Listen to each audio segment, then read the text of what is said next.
नमस्कार दोस्तों, very very good evening. आज हम लोग बात करने जा रहे हैं डीआई की। स्पेशली सारे एग्ज़ाम्स में ये क्वेश्चंस पूछे जाते हैं और आपको पता है कि जब भी डीआई की बात आती है तो कुछ बेसिक कैलकुलेशन आपकी स्ट्रांग होनी चाहिए, क्योंकि डीआई में स्पेशली अगर आप यूज़ करेंगे कैलकुलेशन का तो बहुत आसानी से चीज़ों को आप एनालाइज कर सकते हैं। और अगर आपके पास थोड़ा सा भी क्विकर अप्रोच है तो आप बहुत फटाफट डीआई को सॉल्व कर सकते हैं। और ये सारी डीआई जो हम लोग बात करेंगे आज वो बेस्ड है मेंसुरेशन पे।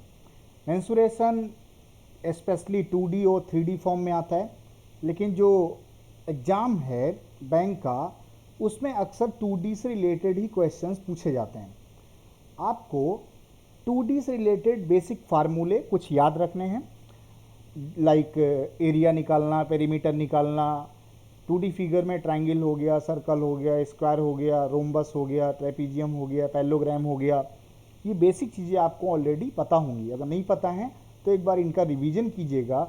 इस पर बेस्ड मेंसुरेशन पे क्वेश्चंस बनते हैं और वो डीआई के फॉर्म में कैसे पूछे जाते हैं वो सारी बातें हम लोग इस वीडियो में डिस्कस करेंगे। तो आइए देखते हैं कि कैसे क्वेश्चंस पूछे जाते हैं। एक आपके पास टेबुलर चार्ट बना हुआ है जिसमें लिखा हुआ है study the information which is given in table carefully and answer the following questions based on it. आपको इस टेबल का अध्ययन करना है कि क्या क्या टेबल में चीज़ें मेंशन हैं और उसके अकॉर्डिंग आपको क्वेश्चंस पूछे जाएंगे, उनके आंसर्स आपको देना है। तो यहाँ पे प्लॉट नेम लिखे हुए हैं कुछ PQRSTU, उनके शेप मेंशन है कि कुछ P जो है प्लॉट वो ट्रायंगुलर है, Q रेक्टेंगुलर है, R स्क्वायर शेप में है, S पैरेललोग्राम शेप में है, T सर्कल है और U रोम्बस फॉर्म में है। ट्रायंगल होगा तो उनकी बेस और हाइट के बारे में, रेक्टेंगल होगा तो उनकी जो लेंथ और ब्रेथ साइड्स होती हैं उसके बारे में। मीन्स जो भी फिगर जो डायमेंशन रखता है वो यहाँ मेंशन किया गया है। साथ में ही लास्ट में अगर आप दो कॉलम पे ध्यान दें तो वहाँ पर एक कॉलम में लिखा हुआ है कॉस्ट ऑफ फ्लोरिंग, मतलब जो हम फर्श बनाते हैं उसकी कॉस्ट क्या आती है। फर्श होगी तो उसका एरिया होगा, एरिया होगा तो जो यूनिट होगी वो स्क्वायर मीटर में होगी, इसीलिए कॉस्ट पर स्क्वायर मीटर गिवन है। सेम कॉस्ट ऑफ फेंसिंग की अगर बात करें, फेंसिंग मतलब चार दीवारी बनाना, मतलब बाउंड्री बनाना, तो बाउंड्री मतलब लेंथ है और लेंथ का मतलब मीटर में है तो उसकी कॉस्ट पर मीटर मेंशन की गई है। तो जब ये सारे फिगर आपके सामने दिए हैं तो आपको इन सारे फिगर्स के बेसिक फार्मूले का रिवीजन करके रखना है, क्योंकि यही सारे जो बेसिक फार्मूले हैं वो यूज होंगे आगे चलकर। तो ये देखते हैं एक एक करके क्वेश्चन कि कहाँ पर कौन सा फार्मूला यूज करना है। आपके पास टेबल प्रीवियस है। क्वेश्चन है पहला, what is the difference of cost between flooring of field P and R या प्लॉट P एंड R। दो प्लॉट P और R की फ्लोरिंग करनी है और उनकी जो कॉस्ट आएगी उसका अंतर हमें बताना है। फ्लोरिंग करना मतलब एरिया की बात हो रही है। अब आपको करना क्या होगा, पहले आप P और R के एरिया के बारे में बात करें। एरिया आ जाएगा तो उसकी पर यूनिट में जो कॉस्ट लगती है मल्टीप्लाई कर देंगे तो टोटल कॉस्ट आ जाएगी। जब टोटल कॉस्ट पता होगी तो हम लोग डिफरेंस की बात करेंगे। तो वन बाई वन स्टेप देखते हैं। पहला स्टेप क्या है कि अगर हम बात कर रहे हैं कि cost of flooring of field P, अगर P के बारे में बात हो रही है और उसकी हमें फ्लोरिंग करनी है, कॉस्ट क्या होगी, तो P पहली बात समझिए है क्या, ट्रायंगल। ट्रायंगल होगा तो बेस और हाइट गिवन है और आपको एरिया का बेसिक फार्मूला पता है, हाफ बेस इंटू हाइट, वही मैंने यहाँ अप्लाई किया है 1/2 into base into height into 50। 50 क्यों किया, क्योंकि 50 रुपीज़ पर स्क्वायर मीटर कॉस्ट है। टोटल जो एरिया होगा उसमें से 50 से मल्टीप्लाई कर देंगे तो टोटल कॉस्ट आ जाएगी फ्लोरिंग की। इस तरीके से ये P का जो फ्लोरिंग कॉस्ट है वो आ गया। अब ऐसे ही हम R की बात करेंगे तो R आपको पहचानना है कि है क्या, स्क्वायर, और स्क्वायर का एरिया क्या होता है, A स्क्वायर, मतलब अगर साइड 24 है तो स्क्वायर क्या हो जाएगा 24 इंटू 24 और मल्टीप्लाई बाई 40 किया गया है, क्योंकि 40 यहाँ पे कॉस्ट है फ्लोरिंग की, तो इसका जो मल्टीप्लिकेशन आएगा वो आ रहा है 23040। तो इस तरीके से दोनों के एरिया अलोंग कॉस्ट आ चुकी हैं। अब आपको कॉस्ट पता है दोनों की, हमें क्या चाहिए, डिफरेंस। तो डिफरेंस क्या होता है, बड़ी वैल्यू में छोटी वैल्यू माइनस कर दीजिएगा, नेगेटिव साइन यूज नहीं करना होता है, यही हमारा डिफरेंस है। 15,840 रुपये जो आएगा वो दोनों की कॉस्ट का अंतर कहलाएगा। यहाँ तक सारी बातें क्लियर हैं? अच्छा, आगे बढ़ते हैं। नेक्स्ट क्वेश्चन आया, what is the average cost of fencing of plot R T and you. R T U 3 plot हैं, उनकी फेंसिंग करानी है, उन फेंसिंग की औसत कॉस्ट बतानी है। मतलब पहले हमें अलग अलग कॉस्ट डिफाइन करनी होगी, देन उनका एवरेज निकालना होगा। तो अगर आर की बात करते हैं तो आर क्या है? स्क्वायर। अब अगर आर की बात करेंगे तो कॉस्ट ऑफ फेंसिंग क्या हो जाएगी? फेंसिंग मतलब चार दीवारी, मतलब परिमाप। परिमाप स्क्वायर का क्या होता है? 4 इंटू साइड। तो एक भुजा 24 है तो 4 इंटू 24 करेंगे तो 96 आ जाएगा। मल्टीप्लाई बाई 18 किया गया है। 18 क्यों? क्योंकि इसकी कॉस्ट पर मीटर क्या है? 18 रुपए।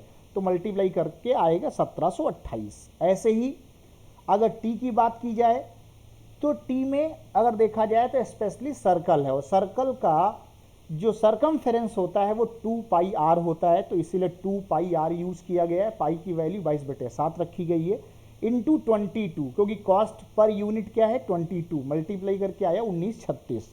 ऐसे ही बात यू की जा रही है तो यू कैसा है? रोम्बस है। अब आपको एक बात बता दें, यहाँ पर रोम्बस क्या है? एक पैरेललोग्राम का टाइप है जिसमें अपोजिट साइड पैरेलल भी होती हैं और इक्वल भी होती हैं। लेकिन जब आप रोम्बस की बात करते हैं तो रोम्बस में ऑल साइड सारी इक्वल हो जाती हैं, और अगर एक साइड 12 है तो उस केस में आपको 4 गुना करना होगा, और 4 गुना 12 इंटू 4 48 हो जाएगा, इंटू अब उसकी कॉस्ट पर यूनिट क्या है? 30, तो मल्टीप्लाई में 30 ले आए तो 1440 कॉस्ट आ गई। तो जब तीनों की फेंसिंग की कॉस्ट पता है तो एवरेज का मतलब सिंपली क्या है? तीनों को जोड़ना है, डिवाइड बाई 3 कर देना है। तो वही सॉल्व करके 1701.33 लगभग में आ रहा है। तो अप्रॉक्सीमेटली क्वेश्चन अगर पूछा जा रहा है तो अप्रॉक्सीमेटली निकालिए, अगर एग्जैक्टली पूछा जा रहा है तो वो ऑप्शन के अकॉर्डिंग एग्जैक्टली चूज कीजिएगा।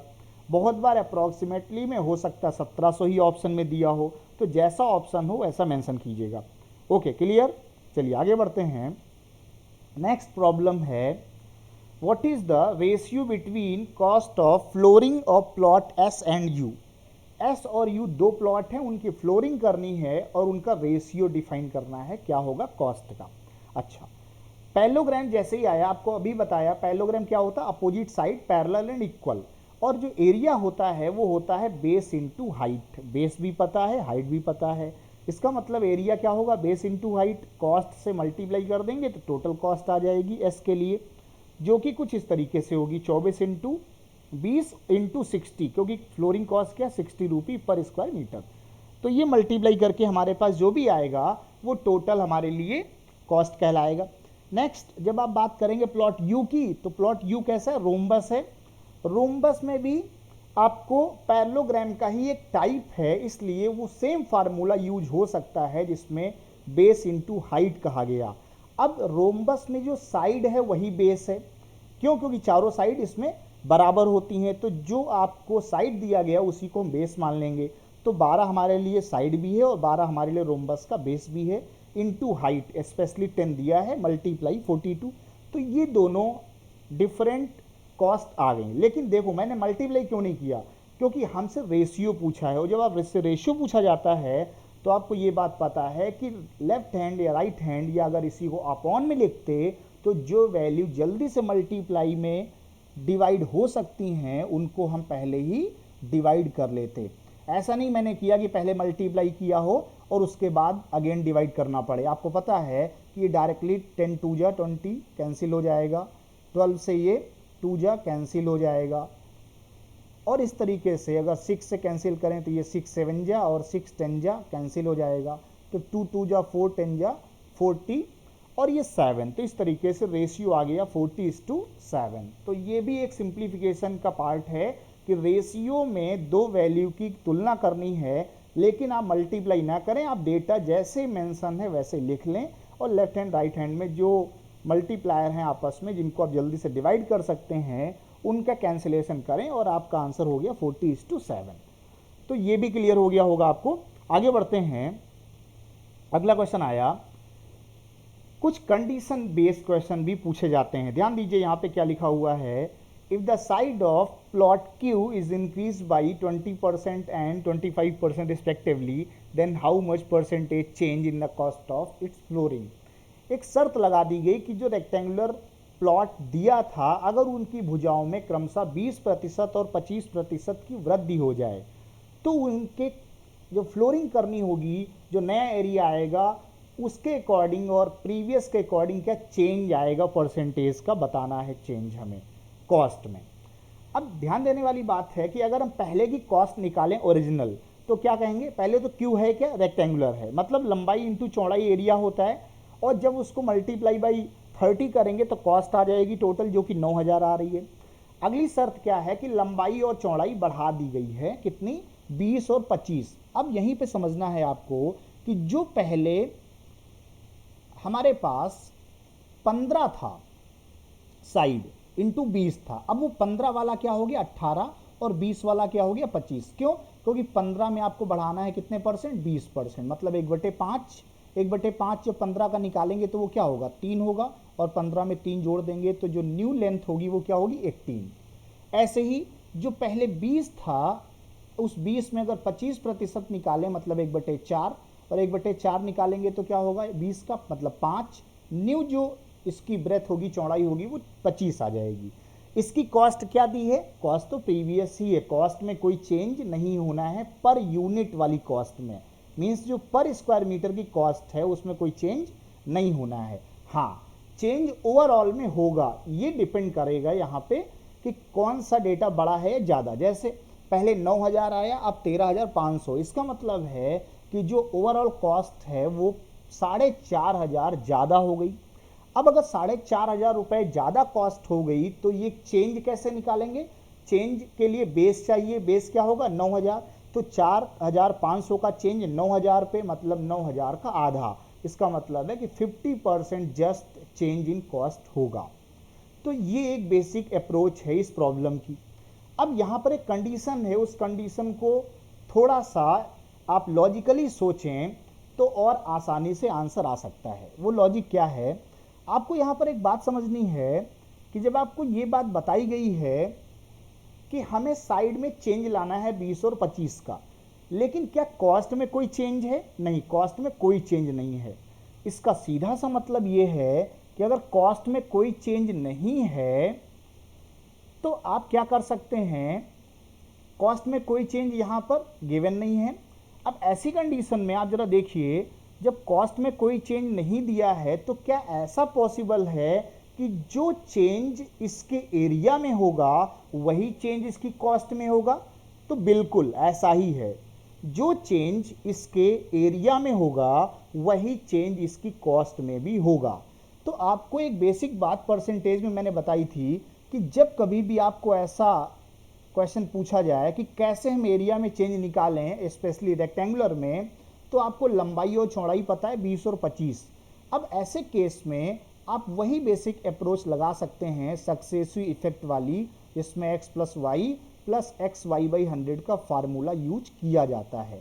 जब आप ये फार्मूला अप्लाई करते हैं तो आपको क्या पता चलेगा कि ओवरऑल चेंज क्या होगा इसके एरिया में।